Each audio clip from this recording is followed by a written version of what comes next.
batayan para sa tamang doktrina. Sa dami po mga kapatid ng salin ng Biblia ngayon, papaano natin malalaman kung alin ang mapagkakatiwalaang salin?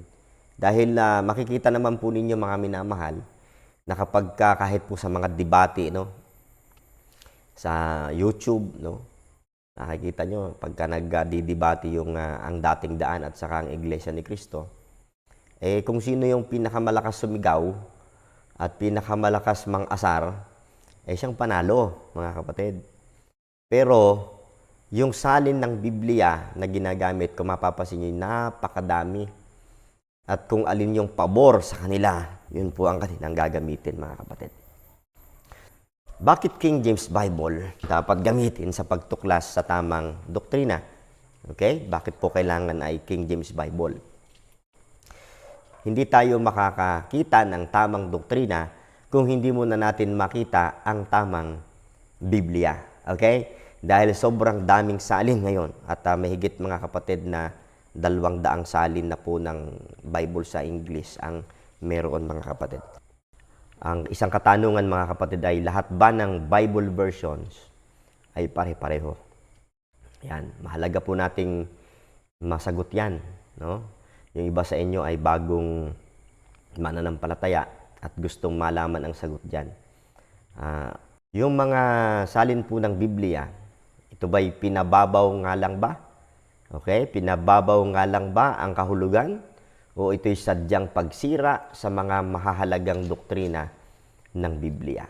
Kasi sinasabi po ng iba, mga kapatid, kung bakit sila nagsasalin sa mas mababang lingwahe, sa mas madaling maunawa ang lingwahe, ay upang makasabay ang lahat. Pero, ganoon nga ba? Yun nga po ba kaya ang dahilan, mga kapatid? Sasagutin po natin yan. Okay? So, makikita natin, napakadaming mga aklat, no? Translations.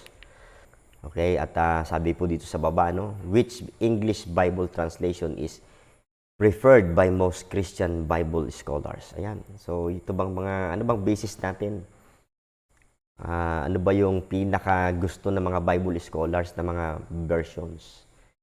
Maituturing bang huwad o counterfeit ang mga may dagdag bawas na Biblia? Yan. Sagutin po natin yan. Maituturing po ba natin yan mga kapatid, no? Na counterfeit. Yan po pa peke na mga Biblia. Maituturing bang peke na mga Biblia yon kapag ka po may dagdag bawas mga minamahal? So una ay ating tignan kung lahat ba ng Biblia o salin ng Biblia ay maituturing pong holy o banal. Okay? Ikukumpara natin ang King James Bible sa mga modern versions ngayon. Okay? Sa mga modern versions. Pansinin po ninyo ang sinasabi dito sa 2 Peter 1:21. Sabi rito, for the prophecy came not in old time by the will of man, but holy men of God spake as they were moved by the Holy Ghost. Kung mapapansin niyo mga kapatid, sa modern versions, especially sa NIV, mapapansin niyo mga kapatid, tinanggal yung salitang holy. For the prophecy never had its origin in the human will, but prophets, though human. Alam nyo, may pagkakaiba yung tao, yung human, saka yung holy men. Meron ding holy prophets. Meron ding prophets lang basta, meron din naman pong false prophets. Kaya pag inilagay ng Diyos yung salitang holy, hindi pwedeng tanggalin yung holy. Pero bakit sa modern versions ay tinanggal yung salitang holy, mga kapatid, no? Kasi ito po ang issue dito ay ang Bible, kung paano na isulat ang Biblia. Sabi po dyan ng Bible, the holy men of God spake as they were moved by the Holy Ghost. So, ang ginagamit ng Diyos upang isulat ang salita ng Diyos noon, nung hindi pa tapos sa isulat ang Biblia, ay mga holy men, mga saints, mga tao ng Diyos, at sila mga holy. At hindi sila basta tao lang, mga kapatid. Mapapansin po ninyo, tinanggal po dyan, di ba? Ito pa. Matthew chapter 25 verse 31. Sabi po sa ating King James Bible, "When the Son of Man shall come in His glory and all the holy angels with Him, then shall He sit upon the throne of His glory." Okay? Pag binasa nyo mismo yung parallel niya sa NIV, New International Version, sabi diyan, "When the Son of Man comes in His glory, and all the angels with Him," see that? "He will sit on His glorious throne." Bakit tinanggal yung salitang holy? Para bang ayaw nila yung salitang holy, mga kapatid? Mamaya, pag titignan natin kung sino-sino yung mga nasa likod na mga versions na yan, lahat ba ng mga naglilimbag ng Biblia at bumibili ng copyright upang mailimbag ang Biblia ay mga Kristiyano? Mga magandang katanungan yan, mga kapatid. Alam niyo ba na hindi po lahat ng naglilimbag ng Biblia o bumibili ng copyright ay mga tunay na concern sa kaluluwa ng tao? Ang karamihan, mga kapatid, na naglilimbag ng Biblia ay inililimbag ito upang magkamal ng salapi. So, you see, nakita niyo, mga kapatid, na hindi po lahat ng naglilimbag ng Biblia ay may matamang motibo. Kaya makikita niyan dito bakit kaya inaalis yung mga salitang holy. Okay? Which is yan po ay very important. Salita ng Diyos yan, hindi naman po salita yan ng tao. Kaya lang ay kapag alam niyo po ba ngayon, pagka kayo po ay negosyante at nais po ninyong bumili ng copyright ng Biblia, kinakailangan po ninyong magbago at least 10,000, 10,000 words. Magtanggal o magbago ng salita. Kaya sa dami po ng ating Bible versions ngayon, mahigit 200 na po yata, ang ating Bible versions ng Bible sa English translation. Tapos sa bawat copyright, mga kapatid, ay dapat may 10,000 kang babaguhin doon sa Bibliang dati. Imagine ninyo kung sa dami na po ng copyright, mga kapatid, na nabili. So, isa pang bagay, mga kapatid, tingnan po natin ito. Sa King James Bible ay binabanggit yung holy brethren. Sa 1 Thessalonians 5:27, tayong mananampalataya ay tinuturing ng Diyos na banal na. Bagaman tayo hindi pasakdal, pero po tayo, mga kapatid, ay banal na. At kung mapapansin nyo, mga kapatid, dito po sa NIV na naman. Talagang suking-suki ito sa NIV. Sabi dyan, "I charge you before the Lord to have this letter read to all the brothers and sisters." Okay? Yung brethren ay ginawang brothers and sisters, pero tinanggal yung salitang holy. Bakit? Sa Revelations 22 verse 6. Ano sabi po dyan? "And he said unto me," Revelations 22:6 sa King James Bible, "The sayings are faithful and true, and the Lord God of the holy prophets." Tingnan nyo sa Revelations 22 verse 6 ng NIV. Okay? Anong ginawa nila? "The angel said to me, these words are trustworthy and true. The Lord, the God who inspires the prophets." Magkaiba, mga kapatid, sa Bible ay merong false prophets. Pagka tinanggal mo yung holy prophets dyan, ay hindi mo alam kung holy ba o false prophets yun. Kaya hindi pwedeng tanggalin, mga kapatid, yung salitang holy. Pero bakit dyan sa modern versions ay tinanggal po ang salitang holy? Kaya dito pa lang makikita nyo, mga kapatid, na kung ating pag-uusapan yung attributes of God, yung doctrine of God, dito sa mga modern versions ay kulang-kulang, mga kapatid, at hindi mo mapatutunayan na ang ating Diyos ay tunay na banal. Bakit? May binawas mayroong ibinawas Which is, sabi ng Biblia, mga kapatid, huwag babawasan, huwag dadagdagan ang kanyang salita. Pero makikita nyo, kulang-kulang na po yan. Ngayon, yung mga Tagalog Bible po natin na mabibili natin, mga kapatid, sa Philippine Bible Society, no? Yung mga Tagalog na yun ay galing din po sa English versions. Okay? Sinalin lamang, umupa po sila ng mga translator, yung mga magagaling na mga translator. Tapos, ang pinakabatayan po nila mga kapatid ay yung mga modern versions na yan. Kaya, kapag ang kinuha po ninyong Biblia ay yung sa Tagalog especially, at tignan nyo rin po yan, yung mga verses na yan, nawala din yung salitang holy, yung banal na mga propeta, no? Mga banal na mga kapatid. Ayan, so tinanggal po lahat yan, mga kapatid. Okay, bakit nga ba? Bakit nga ba tinanggal yung mga salita na yun, mga kapatid? Ano pa? Ang tao o ang kanyang salita? Ang tao o ang kanyang salita? Tignan po natin ito. Yan. Sa King James Bible po natin, ang sabi po ng King James Bible sa Psalms 12, 6 and 7, sabi rito, the words of the Lord are pure words. Okay? At ang sabi ng Panginoon, sabi po ng writer, sabi ni David, thou shalt keep them. Ang context, mga kapatid, ay yung salita ng Diyos. Sabi diyan, the words of the Lord are pure words. Thou shalt keep them. Iyong iingatan sila, ang mga ito, okay? O Lord, thou shalt preserve them. Iyong pananatilihin ang mga ito from this generation forever.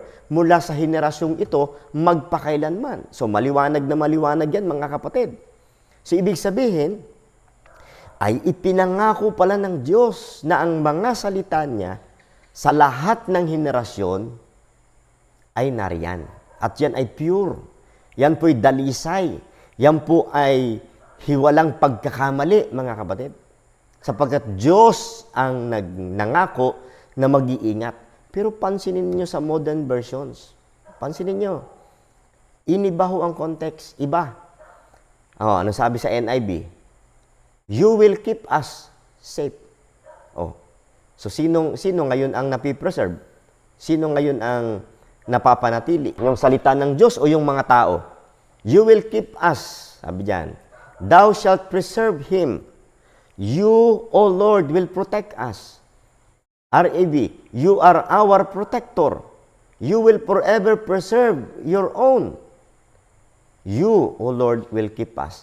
So sa modern versions, yung mga tao daw yung ipipreserve. Mga kapatid, lahat ng mga taong nabuhay, okay, ay namatay. Paano mo masasabing pinreserve sila?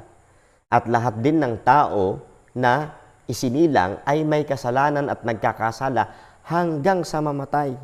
So, papaano mangyayari ang ipipreserve at pananatilihin ng Diyos sa modern version ay tao? Hindi po tao, mga kapatid, kundi ang kanyang mga salita. Kaya, kung mapapansin ninyo, magkakamukha itong mga modern versions. Kung ano yung tinanggal doon sa kabila, yun din ang tinanggal sa lahat. Okay?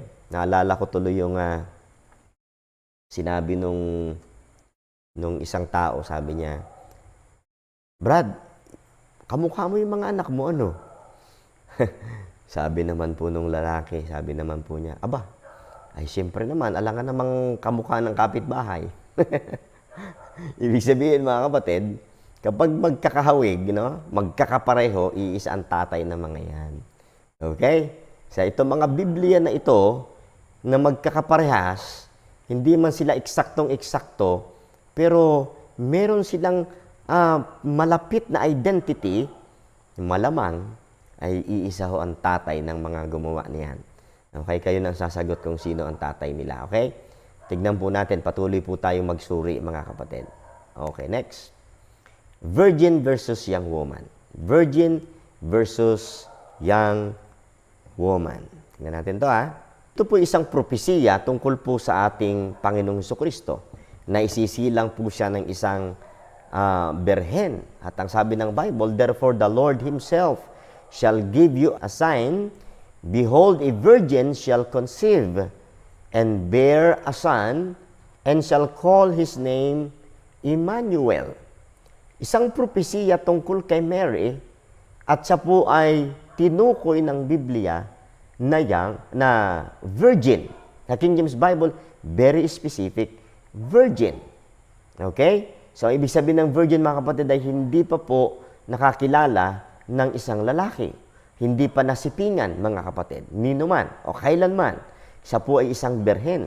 At yan ay tumutukoy kay Mary, mga kapatid. Pero tignan nyo dito sa mga bagong versions yan. NRSB, a young woman. REB, a young woman. NWT, New World Translation yan. Yan po yung salin ng mga saksi ni Jehovah. Maiden. Maiden, okay? Ngayon, tanungin ko kayo mga kapatid, anong pagkakaiba ng virgin sa young woman?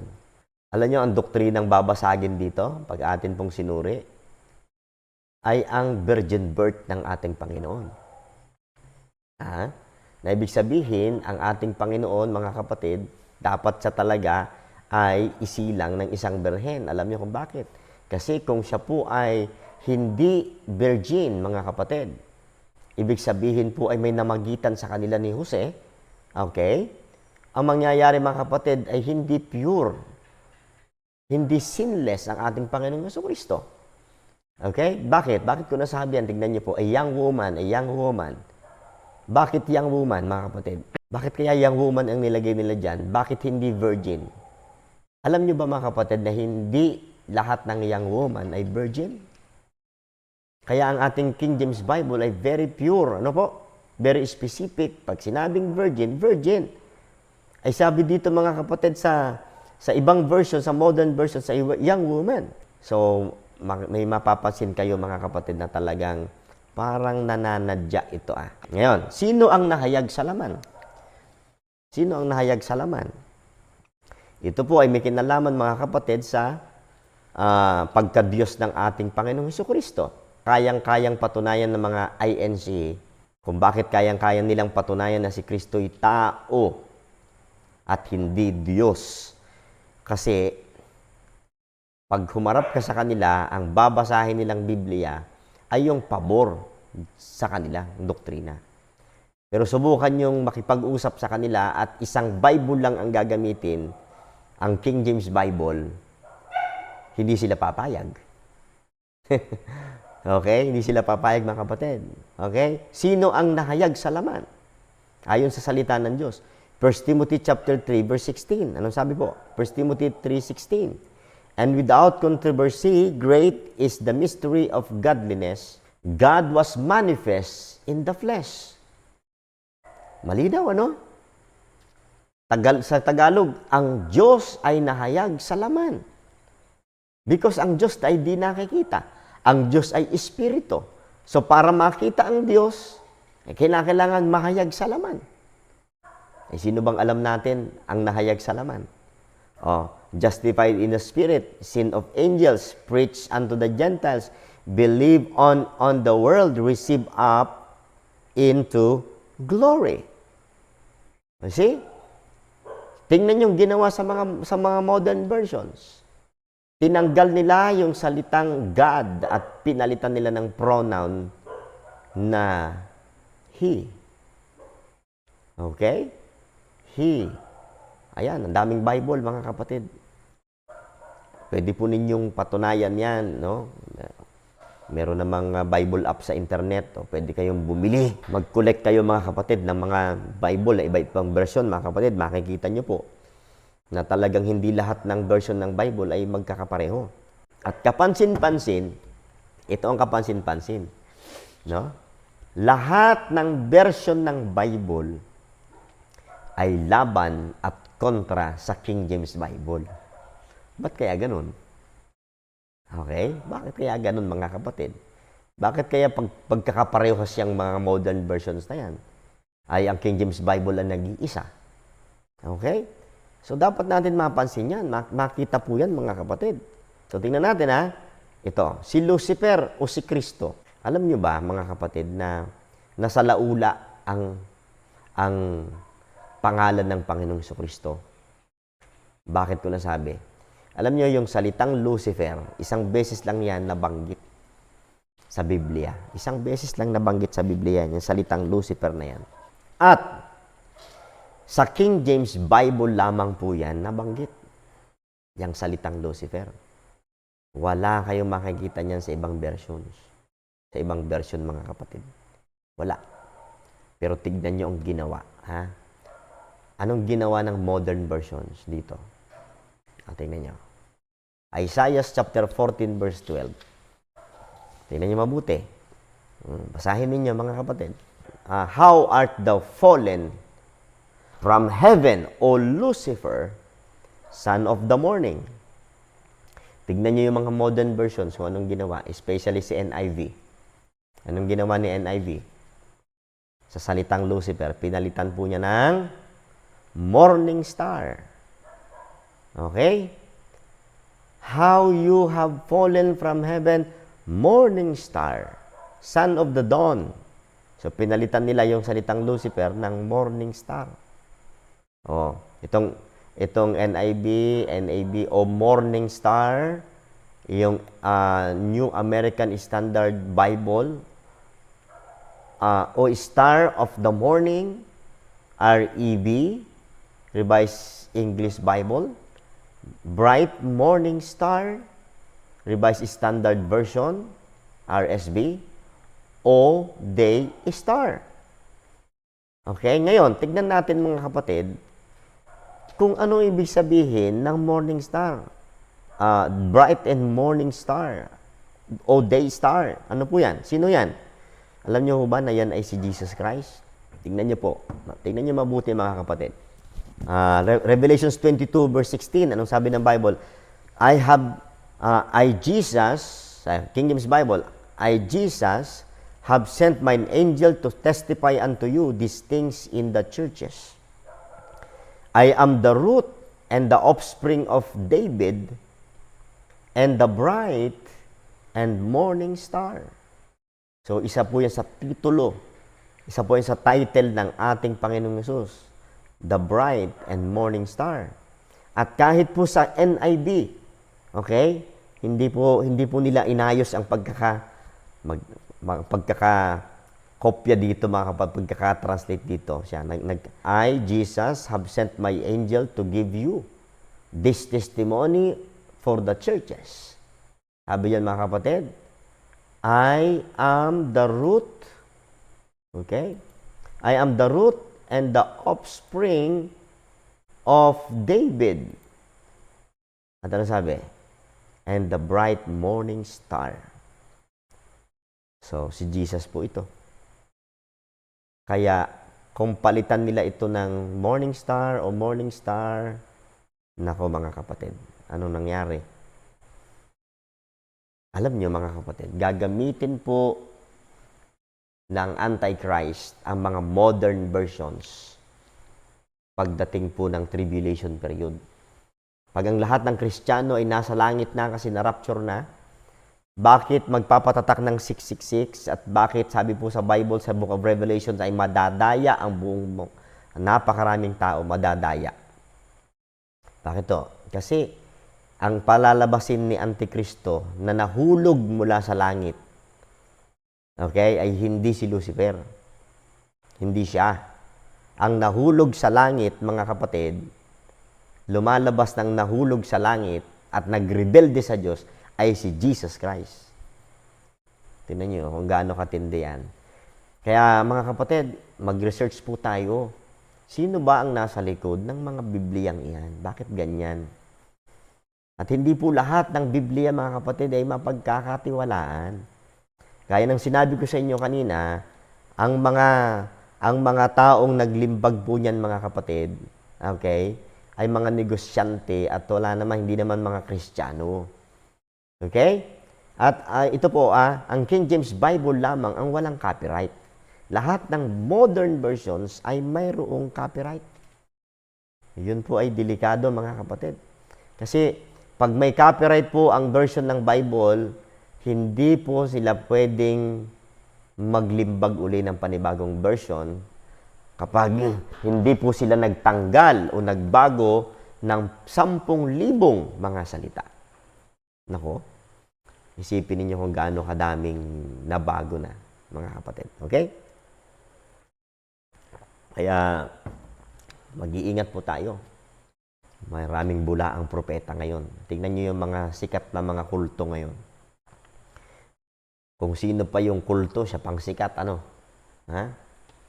Tingnan niyo po si Juan. Magtataka ka kung papaanong napaniwala ni Kibuloy ang maraming tao sa pagpapakilala ng kanyang sarili na siya ay siyang Son of God. Okay? Kiniklaim niya yung I am the way, the truth, and the life. No? Siya daw yun. Kita niyo yan, mga kapatid? Lahat na mabanggit natin, yung mga apostol, mga huling sugo, lahat sila, kiniklaim nila na sila yung mga mali daw ang lahat ng relihiyon at sila lang yung tama. Ang dating daan, Iglesia ni Cristo, lahat na, mga kapatid. Okay? At pansinin po ninyo, mga paborito nila at ginagamit nilang Bible. Iilan na po ang istriktong gumagamit ng King James Bible ngayon. Gumagamit din sila ng King James Bible pero hindi enough. Okay? Hindi enough. Mas madami po silang pinaniniwala ang ibang versions at minsan lang nila nabubuklat ang King James Bible kapag pumapabor din sa kanila. Mahirap yun, mga kapatid. Ito pa. 3-in-1. 3-in-1, mga kapatid. Okay? Sa King James Bible natin ay makikita natin yung basis natin kung bakit tayo naniniwala na sa kalikasan ng Diyos ay mayroong iisa. Iisa po ang kalikasan ng Diyos. Isa ang nature ng Panginoon. Para tayong mga tao, human being tayo, isa lamang po ang nature natin, human being. Pero sa isang kalikasan ay mayroong maraming persona. Kaya ang tao, mga kapatid, no, ay marami. Marami po ang bilang ng persona ng tao. Pero ang pag nabanggit sa Bible ang salitang mankind, okay, human being, okay, isa lang po ang nature na yon. Pero marami pong persons doon sa maraming human being, mga kapatid. So, ganun din po, ang Diyos, mga kapatid, ay iisa. Ang kalikasan ng Diyos ay iisa. Pero meron pong tatlong persona. Okay? Kaya ito malinaw na malinaw po sa 1 John 5:17, 5:7, I'm sorry. 5:7, nagkamali po ako, typographical error. Mabaguhin na lang po natin. Pero yan ay 1 John 5:7.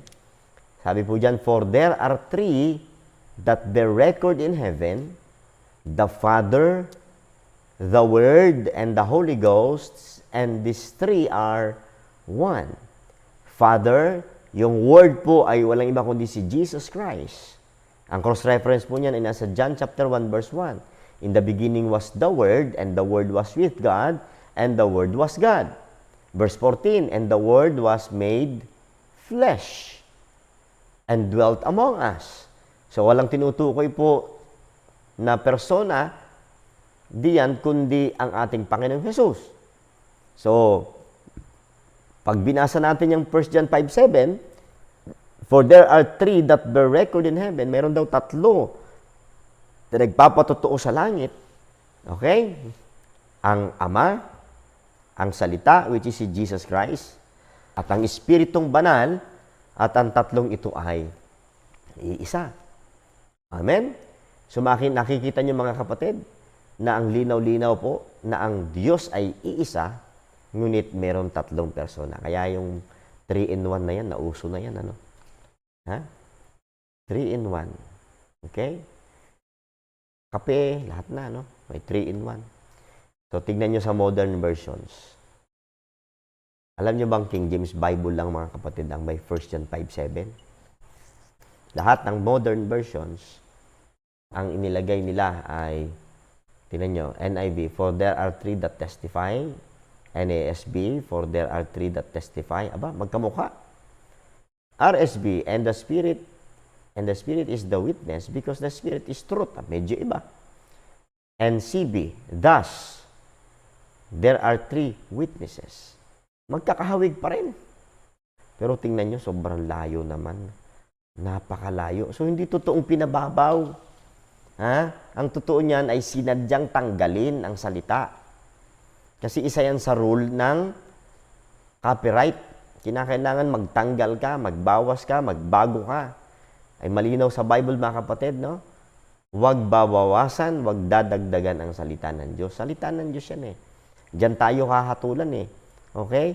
Sa mga salita ng Diyos tayo hahatulan ng Panginoon pagdating natin doon sa paghuhukom. Tapos tatanggalin po ng tao. Nako. Kaya responsable tayo, lalo na ngayong gabi. Kung ngayon lang po ito naririnig, ay kayo po ay responsable na sa sarili po ninyong sambahayan. Kapag ka po hindi nyo po alam ang bagay nito, pero pinaalam sa inyo ng Panginoon, at ayaw nyo pa rin iwanan yung ibang yung mga modern versions, at sasabihin nyo pa rin na salita rin yun ng Diyos, ay bahala na po kayo sa Panginoon. Ito po yung aming itinuturo ng libre sa inyo, wala pong bayad, mga kapatid. Ay sana po ay mapag-isipan yung mabuti. Amen, mga kapatid? Ito, Diyos ba si Kristo? Bago tayo magtalakay ng mga doktrina na specific, mga kapatid, tignan natin kung anong sinasabi ng mga versions tungkol dito. Okay? Sa King James Bible natin, ito yung paborito na banggitin po ng mga iglesia ni Kristo, mga kapatid. Pero pansinin po ninyo, ang ating King James Bible ay malinaw na nagsasabi, "Take heed therefore unto yourselves and to all the flock, over the which the Holy Ghost hath made you overseers." Sabi, to feed the church of God, which He hath purchased with His own blood. Bago nyo basahin yung Lamsa translation, yan po yung translation po ng paborito, mga kapatid, ng Iglesia ni Cristo. Pero wag nyo munang basahin yan. Itignan nyo muna itong Acts chapter 20, verse 28. Anong sabi? Pansinin nyo mabuti. To feed the church of God. Hindi church of Christ, ha? To feed the church of God. Tuloy natin ang basa. Which He, yung pronoun na He, kanino tumutukoy? Sa God. Amen? To feed the church of God. Which He, ang tinutukoy yung God, He hath purchased with His own blood. Yung salitang His ay kanino tumutukoy? Sa God muli. With His own blood. Mayroon po akong nakausap na Iglesia ni Cristo na hindi daw po pwedeng God, Church of God ang ilagay dyan. Dapat daw po ay Christ. Dahil ang Diyos daw ay walang dugo. Ha? Okay? Ay kaya lang yan ang nakasulat sa Bible eh. Ngayon, hindi nila makomprehend yun. Kaya ang ginawa nila, mga kapatid, ay binago nila. Sa Lamsa translation, sabi niyan, "Take heed therefore to yourselves and to all the flock." Abay, kamukhang kamukha, ano? "Over the which the Holy Spirit," yun, nagdiba ng isa doon, "has appointed you overseers to feed the church of Christ, which He has purchased with His own blood." So, sa kanila, ito ang tamang versions. Pero alam nyo, sa dinami-dami ng English versions sa Bible, mga kapatid, kahit modern versions, nag-iisa ang Lamsa translation, okay, na merong salin po na Christ. Pinalitan po yung God. Okay? Pero sa atin, pag tayo ang uunawa niyan, kahit Lamsa translation yan, mga kapatid, walang kaso sa atin yan dahil si Kristo naman ay Diyos din. At yung salitang Christ, okay, yung Church of Christ, ay meron din sa Bible. Lahat po ng mga iglesia, yung kalipunan, yung mga simbahan, ay tinatawag ng Bible, mga kapatid, na Churches of Christ. Common name siya, mga kapatid. Churches of Christ. Hindi po proper name na Church of Christ. Hindi po. Walang Church of Christ sa Bible. Church of God ang meron. At meron ding Churches of Christ. Okay? Romans 16:16. Churches of Christ. Okay? Kaya very biased, mga kapatid, ang modern versions. Kaya kung tayo mag-uusap tungkol sa doktrina, isa lang Bible ang ating gagamitin. Okay, mga kapatid, hindi tayo gagamit. Kaya yung mga iba, naghahamon ng debate at pumapatol sa debate. Oh, tapos iba-ibang version naman ang gagamitin nila. Ay di kung sinong pinakamayabang sa kanila, ay di siyang panalo. Kung sinong pinakamalakas sumigaw at mang-asar, ay siyang panalo. Hindi ganoon, mga kapatid. Yan. Tingnan po ninyo itong 1 John 3:16. Ito, linaw na naman dito, mga kapatid. 1 John 3:16. Sabi rito, hereby perceive we the love of God. Sino ang subject? Yung Diyos. Love of God. Sabi diyan, because He. Yung pronoun na He, sino ang tinutukoy? Ano bang subject nila? Ano bang subject natin ulit? God. Okay? So maliwanag po dyan. Hereby perceive we the love of God. Because He, sino yung He? Yung God laid down His life for us. And we ought to lay down our lives for the brethren. So ang liwanag dito, ang nagbigay ng kanyang buhay, mga kapatid, yung Diyos na nagkatawang tao, yung Diyos na nag-manifest in the flesh.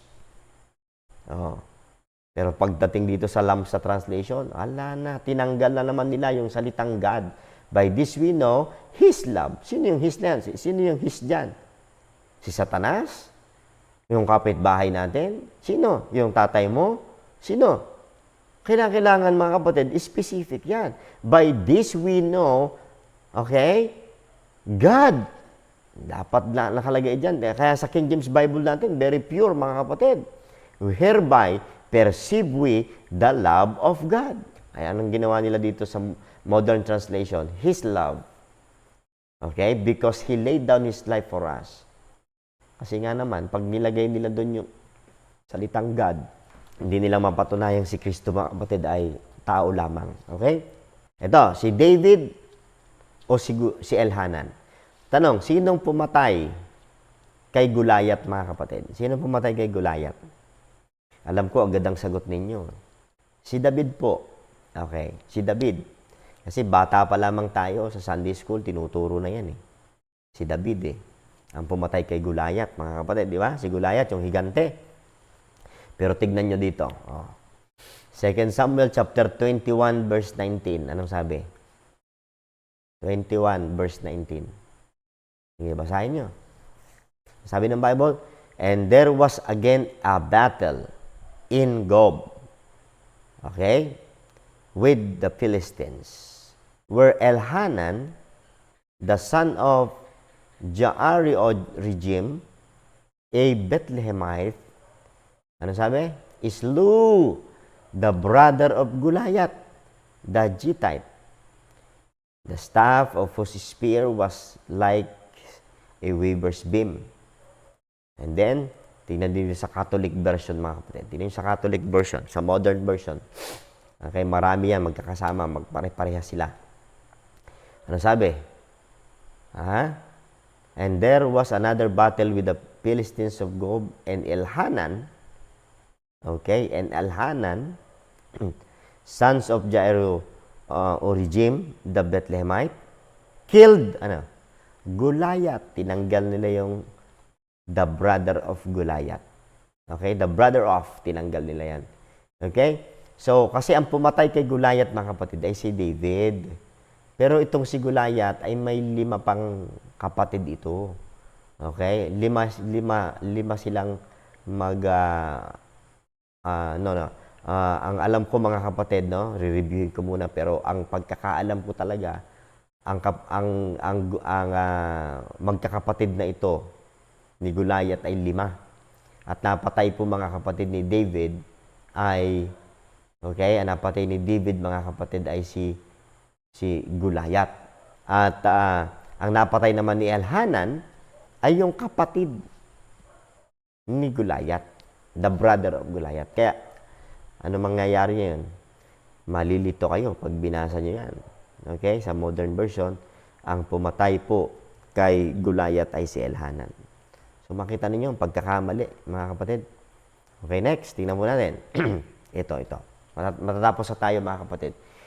Bakit ganyan ang mga nakasulat? sa Biblia ng mga modern versions. Sino po ito? Ito pong nakikita niyong larawan sa tingin niyo, ito ba'y babae o lalaki? Oh. Yan. So, napansin niyo yan? Omni-gender. Omni means all. Gender ay kasarian. So, lahat ng kasarian meron siya. Okay? Sino siya, mga kapatid? Sino siya? Siya po ay si Dr. Virginia Mollenkott. Doctor of Philosophy ito. Marami po kanyang doctorate, mga kapatid. No? Sikat po ito, mga kapatid. Sikat. At siya po ay a Christian evangelical who was shunned for her lesbianism. She became an influential scholar of the Bible, finding in it acceptance of LGBTQ people. Bakit kaya siya tinanggap at in-embrace, mga kapatid, ng mga LGBTQ, no? Bakit kaya, mga kapatid? Kasi siya mismo ay lesbian. At alam niyo kung anong kanyang ginawa? Bakit siya gustong-gusto ng mga evangelical, mga kapatid? Alala niyo yung ikinasal sa Baguio dati? Ha? Isang pastor ang nagkasal. Okay? Nang parehas na kasarian. At alam niyo, mga kapatid, itong si Dr. Virginia Mollenkott ay isang, ano siya? Ayan. Okay? Siya po ay may ginampanan sa NIV translation. Siya po ay isang literary critic sa NIV translation. Sa mga kapatid ay tomboy, lesbian po siya. Okay? Sa Episcopal Magazine Witness noong June 1991, okay? Sa pages 20 to 23, kanyang inamin, mga kapatid, alam niyo sabi doon, my homosexuality has always been a part of me. So, inamin po niya na siya po ay isang homosexual. Isa po siyang lesbian, mga kapatid. Inalis niya ang lahat ng salitang sodomite. Alam niyo, salitang sodomite sa Bible, ay ibig sabihin niyan ay bakla o homosexual. Okay? Inalis niya ang lahat ng salitang sodomite sa NIV. Na ito'y may direktang kinalaman sa mga bakla at tomboy. Tignan sa Deuteronomy, ayan po yung mga verses, tinanggal po yung salitang sodomite. Okay? Siya po mismo ang may kinalaman dyan. Siya po ay critic, literary critic ng NIV. At kung ano yung kanyang doktrina, ang paniniwala niya, kung ano yung kanyang pinaniniwala, binabago niya po ang salita ng Diyos. Binago niya, mga kapatid, ang Biblia para lang magswak yung kanyang pananaw at kanyang pagkatao sa Biblia. Hindi ba nakakapangilabot yan, mga kapatid? Kaya nga sinunog ang Sodoma at Gomorrah eh. Dahil po sa mga bakla at tomboy, mga kapatid eh. Tapos meron palang scholar, meron palang mga kapatid na scholar ng Biblia na ganito ang kasarian. Okay? So tingnan po ninyo, mga kapatid. Dito sa tingnan rin sa 1 Corinthians 6:9, may sinasabi ang Bible diyan na ayaw ng Diyos sa mga bakla, mga kapatid. At hindi magmamana ng kaharian ng Diyos ang mga bakla. Ayon po doon sa verse na yan. Pero tignan niyo po doon sa unang bahagi ng unang limbag, unang copyright ng NIV. Makikita niyo 1984 yata yun, mga kapatid. Hindi ko po naisama dito. Makikita niyo doon na hindi magmamana ng kaharian ng langit ang mga homosexual offenders. Malinaw po doon. Hindi magmamana ng kaharian ng langit ang mga nang o-offend sa bakla. Okay? Bakit niya ginawa yun? Kasi pabor sa kanya. Okay? Isa po sa kanyang isinulat, the divine feminine, the biblical imagery of God as female. Virginia Rami Mollenkott. Alam niyo ba, mga kapatid, na nakita niyo itong picture sa well, yung babae. Di ba si Jesus meron umupo doon sa well? At ang paniniwala, mga kapatid, ni Virginia Mollenkott, itong tomboy na ito, na isang scholar po at isang literary critic ng NIV, Ang paniniwala niya po ito, mga kapatid. November 10, 1983, Mollincott claimed there is some evidence that Jesus Christ was really a woman. Ha? Grabe mga kapatid. She cited the research of biologist Edward Kessel, who argued that Jesus was born in parthenogenesis, that parthenogenetic births are always female, that in some cases, therefore, he would be willing to refer to Jesus as she. Gusto niya nang tawagin si Jesus na she. At up until the last minute of sex reversal. Okay? In which case, Jesus remains chromosomally female throughout life, but functions as a normal male and look like a normal male. Grabe, no? Christian Challenge, August 1984. So, makikita natin dito, mga kapatid, grabe talaga to, no? Naniniwala itong si Virginia Mollincott na si Jesus pala yung babae o bakla. Kaya alam nyo, tuwang-tuwa, no? Sobrang itong mga evangelical movement, okay? Economical churches, mga kapatid. Tignan nyo, gustong-gusto nila yung NIV. Makikita nyo po may mga members po silang tomboy, may mga members silang bakla. Okay? Naniniwala tayo, mga kapatid, na ang kaligtasan ng kaluluwa ay pwede pa rin matamo ng mga homosexual. Naniniwala po ako dyan. Okay? Pero pag ikaw ay naligtas na, kapag ikaw ay mananampalataya na, hindi kalooban ng Diyos na ikaw ay manatiling ganun. Kinakailangan ay umasal ka, magsalita ka, makipagrelasyon ka, magkaroon ka ng asawa na hindi kaparehas na kasarian. Yun ang kalooban ng Diyos. Okay?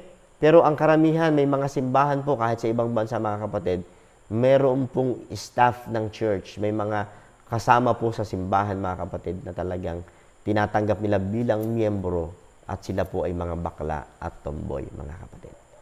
Okay? Mahirap po yan. Mahirap yan. So, dito tayo magtatapos, mga kapatid. Ang totoo niyan, kung bakit po may iba't ibang salin ng Biblia, ang totoo niyan, mga kapatid, dalawa lamang po talaga ang Biblia. Dadalawa po ang Biblia. Okay? Isang Biblia na pure at isang Biblia na corrupt. Okay? At ang pinaka-family, yung pinaka-mother text, manuscript, mga kapatid, ay dalawa din. Yung isa po'y corrupt sapagkat doon pa lang sa kanilang laboratorio ay talagang tinanggal na at kinurap na po nila. Saan po yan? Yung pong linya, mga kapatid, ng Alexandria, Egypt. Yung Alexandria po sa Egypt po yan. So, dyan po nakalagay, mga kapatid, ang linya ng mga versions hanggang sa mga panahon na ito. Okay? Yan po, mga kapatid. Sobrang dami po niyan, mga kapatid. Iba-ibang version. Kaya, di ba sabi ko sa inyo kanina, bakit magkakamukha sila? Kasi isa lang ang basis niyan. Isa lang yung mother title, mother basis nila. So, okay? Yun po ang dahilan, mga kapatid. At yung isa naman, sa traditional text line, sa Antioch naman yun, mga kapatid, sa Antioch. Alam naman natin, ang Antioch, mga kapatid, ay siyang talagang, dyan unang tinawag ang mga disipulo na Kristiyano sa Antioch. At simula noon, sila ang nag-ingat, sila po, mga kapatid, ang ginamit ng Diyos para ma-preserve ang tamang Biblia. At dyan po nanggaling yung ating King James Bible na nailimbag noong 1600s. Okay? Ngayon, habang hindi pa nasusulat, hindi pa nagkakaroon ng international language noon ang English, hindi pa nagiging international language pa ang English noon kasi Greek ang international language that time. Kaya, mga kapatid, niloob ng Diyos ng kanyang mga salita ay doon po nalimbag, okay? Doon po naisalin. Pero nung naging international language na po yung King James Bible, mga kapatid, ginamit ng Diyos ang isang hari upang ang mga salita ng Diyos na galing po sa Hebrew, sa Aramaic, mga kapatid, sa Syriac, okay, at sa Greek, mga kapatid, ay maisalin ng buo sa English.